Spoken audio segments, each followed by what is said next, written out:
Good morning, everyone. Assalamu alaikum. First of all, I would like to thank warmly the team of Zilur and his collaborator for inviting me on this important event. I was here last year, and I am honored to be in front of you to make this address. I would like also to thank the Bangladesh leaders who are trying to manage this transitional period and to make, as Dr. Yunus said yesterday, a better Bangladesh and a new Bangladesh. Our hope is they could succeed to bring a real democracy here and to make Bangladesh a role model on a good transitional period to real democracy, freedom of speech, freedom of opinion, fair and transparent election. My address will be around of the main topic of the event, which is the fractured world. When I think of fractured world, my mind will go to one other world, which is inequality. My understanding is inequality is the real concern that drive directly to the fractured areas and to the fractured world. And when I talk about, and I want to talk about fractured worlds, I will talk about unequal world. The inequalities inside the countries and between countries drive to anger, frustration, and finish by making our planet more fractured than ever. And my impression is, unfortunately, this situation could last.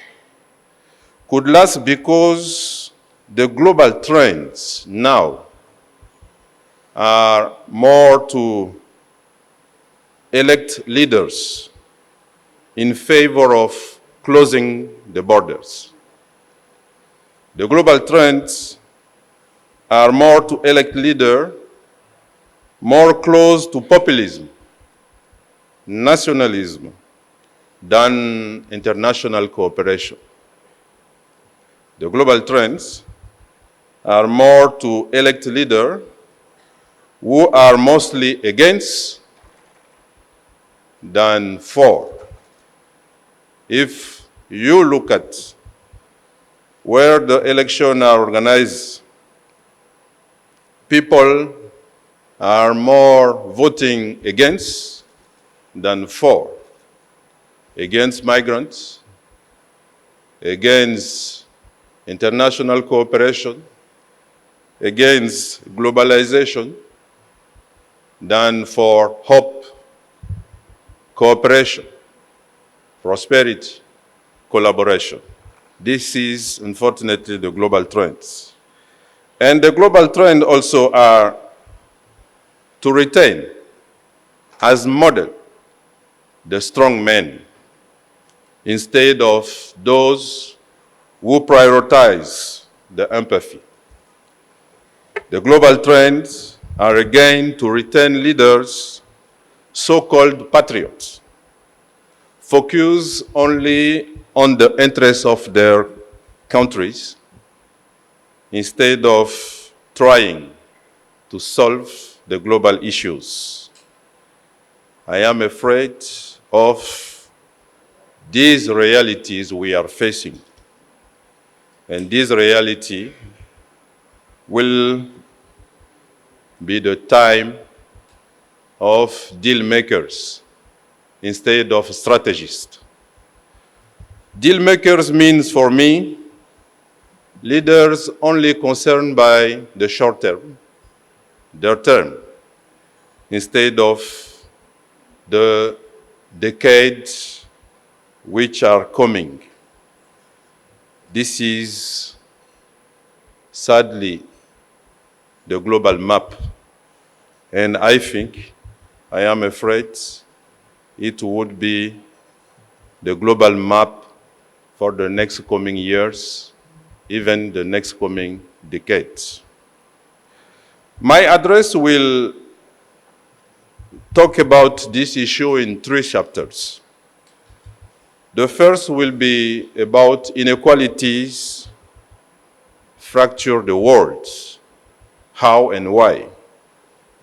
And the second will be for my own continent, why and how inequalities fracture the African continent.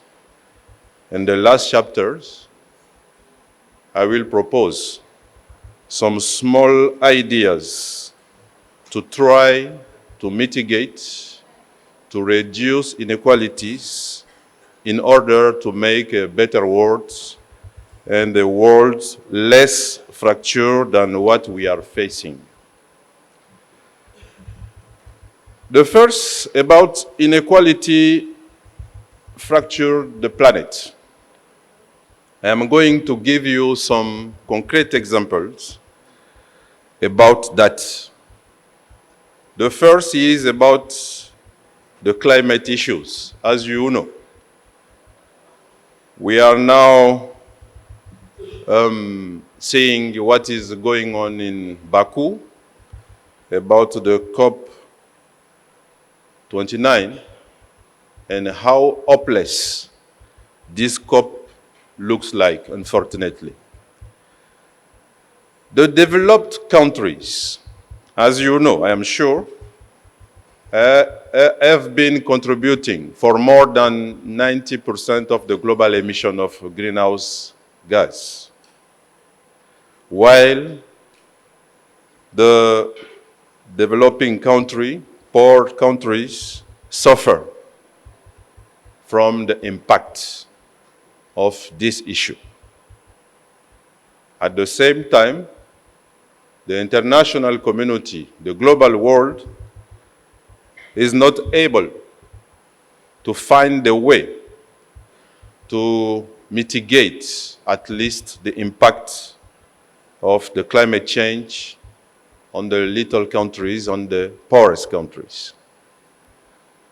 The Lost and Damaged Fund, created last year to help developing countries, poor countries, to face the impact of climate change,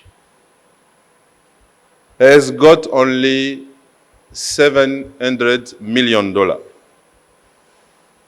According to Antonio Guterres, the Secretary General of United Nations, this is almost the annual wage of 10 football players. $700 million to help dozens of countries to face the impact of climate change. That means simply nothing. But it is a reality. And this situation will create a lot of frustration, a lot of anger. And as we see in our countries, a lot of people will be forced to migrate due to the impact of the climate change. The world has never been as rich as today, but at the same time, the world is unable to find at least 1% of the global GDP to help to face the climate issues impacts. The second example I'm going to give you is about security. In West Africa, we are 15 countries gathered in one organization called ECOWAS. We face the terrorism issue, smuggling, human being smugglers, drug trafficking, and all these countries combined ask for $1 billion a year to face these issues. Unfortunately, the answer is waiting. At the same time, $1 billion is what is given to Ukraine every single week. 15 countries in one site, one country in other site. It is easy to see how unequal is the answer of the international community. The third example I give you about inequality across the world is the respect of the international order. The example is obvious. What is going on in the Middle East, the action of Israel, front of a lot of UN resolution, face to UN workers, face to UN facilities. This situation shows how unequal is our world faced to international order. I can give the example of what is happening to Rohingya in near Myanmar and what is happening to the eastern part of DRC in Central Africa. Other example is the management of the global affair, especially the UN Security Council. This council is composed by 17 countries. Among them, 5 have a permanent site and the right to veto every single resolution they do not like. We are around of 200 countries around the world. If 5 have the right to stop the international process, this is also an evidence of inequality in our world. The last one example is the global wealth and how to balance the global wealth in order to make the world more secure or more safe. Africa, the continent Africa, represents less than 3% of the global wealth.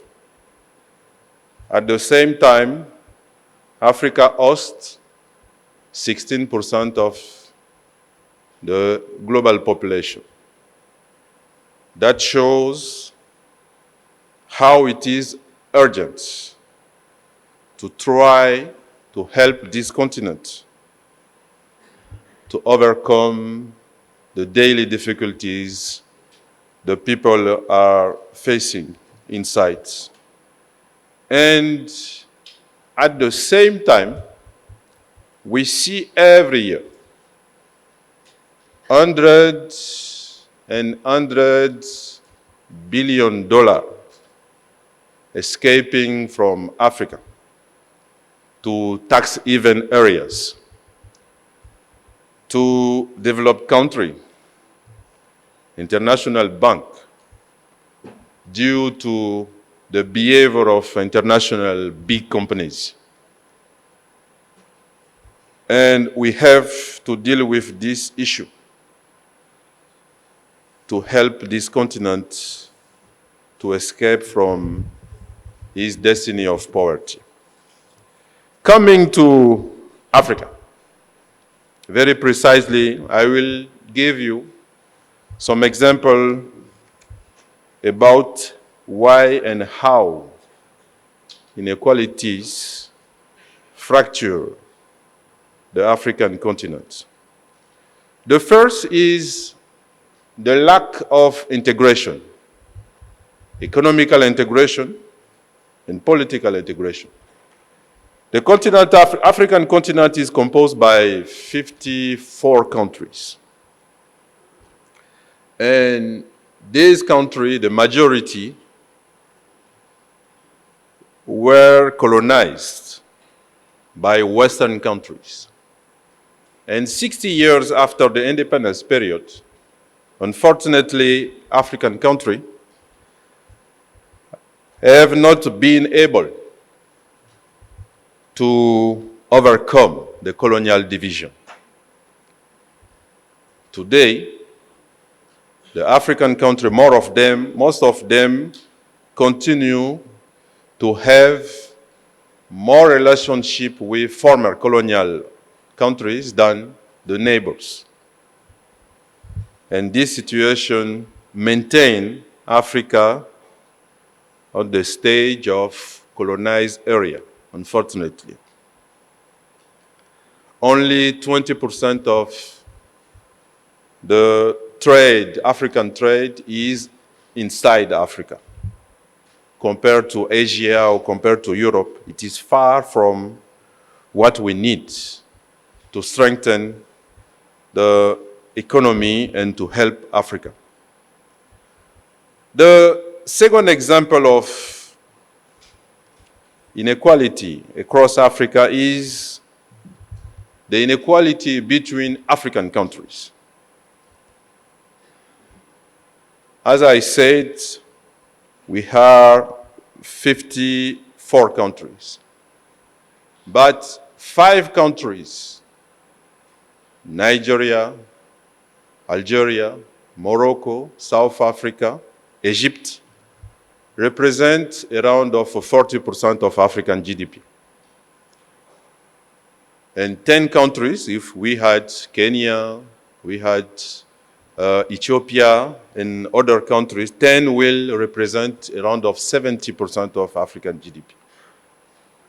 At the same time, we see a lack of solidarities between African countries.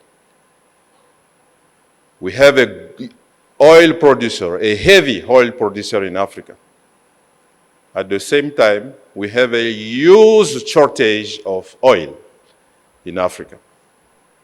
That means Africa has to work on more solidarity to integrate this country in order to get chance to go out of its very sad situation now.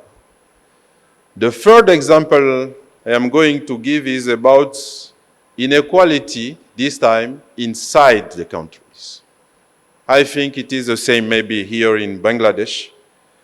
We see in the majority of African countries, 1% of people own more than 50% of the incomes and 50% of the financial assets. This is something which is unbearable. And we, our state and our international and regional organization, we have to make efforts in order to balance this huge inequality inside our countries. The next example about inequality in Africa is the lack of inclusion. One end, the inclusion of youth in national and African affairs, and one other end is the inclusion of women in economical and social activities. The youth represents at least 60% of African people. And if we look at the leadership, the youth represents less than 10% of the leadership. It is not possible to have 60% of people represented only by 10% of leaders. We have to make efforts in order to involve more youth, more young leaders in African leadership. And the last one is the governance, and especially the issue of corruption. It is also the case in different areas around the world, but corruption represents a real pandemic in Africa, real pandemic. It is undoubtedly the main issue Africa is facing and the most important concern we have to deal with in order to help our continent. Corruption is present everywhere, in justice, in politics, in economy, in the health system, education, everywhere.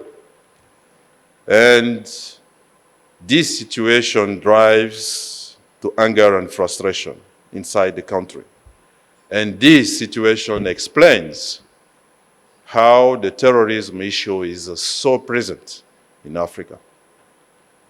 Our terrorism is more an insurgency against the internal rules than the international issue, like what is going on in Middle East and elsewhere. And we have to work against corruption and to help the states to face this important issue. I am sure what I has presented as an Africa realities could be the realities in different parts of the world, and especially in the global south. And lastly, the last chapter, I will talk about some little solution and little ideas to help to mitigate the inequality in the world. The first is the United Nations reforms. We have been talking about this issue the last 40 years, and no progress has been made so far. We have to enlarge the Security Council to give a permanent site to several countries, and especially from the global south. And we have to do that now, urgently, not only to announce. I heard the outgoing US President, Joe Biden, talking about that. Unfortunately, he's going. It would be better if he started in 2021 to talk about this issue and to work on it, not only when he's leaving his office. We have to do that, and we have also to strengthen UN system. It is the only one which is able to face the global issues. There is no alternative to UN. We see G20, we see BRICS, but UN is the only frame of international community which gather all of humanity in the same organization. We have to strengthen the UN system. And we have to give a legal strength to the discussion on climate. Legal strength means a kind of UN resolution. We see a lot of COP. We are now 29, next year it will be 30. Maybe in 10 years it will be 39. If we continue like that, we will duplicate a lot of meetings without any impact in the global issues and precisely where the countries are suffering. We have to give the size and the weight of UN resolution to the climate commitment. For me, this is one thing we have to talk about and to open the possibility to prosecute countries which are not following their commitment. The second is the reform of international financial architecture. World Bank, IMF, giving more SDR, special drawing rights to poorest countries in order to help them to escape from the debt issue. A country like mine, Mali, now allocate around of 30% of their budget to debt service. And we are forcing on this way because there is no alternative to finance the state, and especially the poorest state. We have to change this way and to reform the international financial architecture in order to help on this way. The third idea is the international financial system and the international tax organization and system. We have to ban the tax haven. This is something which is unbelievable in the 21st century. We have to ban the tax paradise, the tax havens. To cooperate, to fight against the tax escaping from multinational organization and business organization, and especially from the areas like Africa and other ways. The settlement of the minimum tax of 15%, this is a good way. We have to push it in order to force all international business companies to follow this rule. And we have also to install a sort of super tax on the super profit for mining companies, oil producing companies, which profits are oftenly more than the budget of a lot of countries. This is a sort of solidarity we have to advocate for. And for the global south, and especially for my continent, Africa, we have to work on more unity among us, more solidarity among us. We have to clean our houses first, and we have to sweep front of our doors first. That means before asking for others to help us, please try to help us ourselves. More unity, more solidarity, strengthening economical links between us and being together in the international management system or international issues. And the last one is governance, governance, and governance. Whatever will come from outside, we should take care of our own people. And that means good governance, transparency, accountability, the right man in the right place, the careful using of public resources, and more inclusive governance. as long as we are on the other ways in terms of governance, we will never make a progress economically and then politically as well. That's why governance remains the key for all countries, and especially for the Global South. In conclusion, I would like to emphasize on, again, this topic of inequalities. We have to deal with this issue. We have to work on it.